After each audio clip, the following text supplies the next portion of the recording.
রাস্তার মাঝখান থেকে সাদা কাপড় পরে কে উঠলো দেখেন বন্ধুরা। রাস্তা দিয়ে যেতে লেগে এক অটোলা ভাই বললো যে এখানে রাস্তায় কে শুয়ে আছে।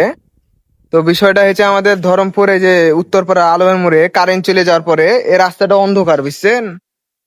তো এখানে দেখছি যে কে এখানে শুয়ে আছে, সাদা কাপড় রোডের মাঝখানে শুয়ে আছে। ঠিক আছে, লোকটাকে চিনা যাচ্ছে না কিন্তু শুয়ে আছে। মানুষজন দেখে অনেকে ভয় পেয়ে গেছে, তো আমি বিষয়টা পর্যবেক্ষণ করলাম। এ ভাই, এই তো কাপড়টা খুলতো, খুল, তুই গানটা বন্ধ কর। এ ভাই, এই কে তুমি? এই এই তুমি রাস্তায় এখানে কি করছো? হ্যাঁ, রাস্তায় কি করছো তুমি? তুমি রাস্তায় কি করছো? তুমি রাস্তা, আরে তুমি রাস্তায় শুয়ে আছো কেন এখানে মিডিলে? তুমি এক সাইডে যে শুবা, তুমি এখানে রাস্তায় অনেক মানুষ, মেয়ে মানুষ, মহিলা মানুষ, কোম্পানি লোক ভয় পাইছে। হ্যাঁ, তুমি এইভাবে শুয়ে আছো কেন? হ্যাঁ, তোমার হাতে এগুলো কি? আর তুমি সাদা কাপড় পরে এইভাবে মানুষ যে কেউ দেখলে তো ভয় পাই যাবে। তুমি যে চেম্বার ওখানে ওদিক যাও। তোমার নাম কি? হ্যাঁ, তোমার নাম কি? তুমি কোত্থেকে আসছো? হ্যাঁ, এই গেট আপলে তুমি রাস্তার মাঝখানে, রাস্তার মাঝখানে তুমি চলে আসছো। না না, তুমি এইভাবে সাদা কাপড় মানুষজন ভয় পাবে না।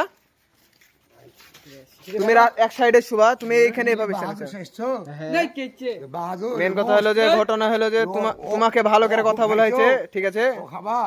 ভালো করে কথা বলা হয়েছে, ভালো লাগছে না, বুঝতে পেরেছো? তোমার কি সায়ের কুটুনি দিব না কি ধরে? হ্যাঁ, বেশি বার্গেটিং হয়ে গেল না, সায়ের পুত দিয়ে লাল করে দেবো। রাস্তার মাঝখানে শুইছে বোকাচোদা, রাস্তার মাঝখানে। এ ভাই, রাস্তার মিডিল শুয়েছে বোকাচোদা, রাস্তার মাঝখানে শোয়া। তবে এলাকার দেখেছে সমস্যা হয়ে যাবে।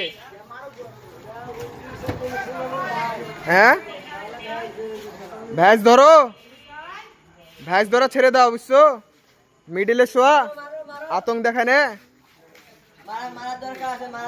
কেমন দেখেন, মানে মানুষজন যে যাতায়াত করবে কোনো শান্তি নাই, রাস্তা দিয়ে যাতায়াত করবে শান্তি নাই। রাস্তার মিডিলে সাদা কাপড় পরে যে কেউ দেখলে ভয় পাই যাবে, ঠিক আছে? রাস্তার মিডিল দিয়ে মানে শুয়ে আছে, যে কেউ দেখলে ভয় পেয়ে যাবে। আর শালা কি একটা বিষয় দেখেন, সাদা কাফন পরে আছে, ওখানে এক তো গাড়িওয়ালা কোম্পানির লোক ভাই ভয় পেয়ে গেছে। এখানে আমরা যতগুলো ভাই ব্রাদার সব বসে আছি, আমরাই খেয়াল করিনি এখানে। ওই ভাই যদি না বলতো, এক চিনেন নাকি না কেউ একটু কমেন্টে জানান তো।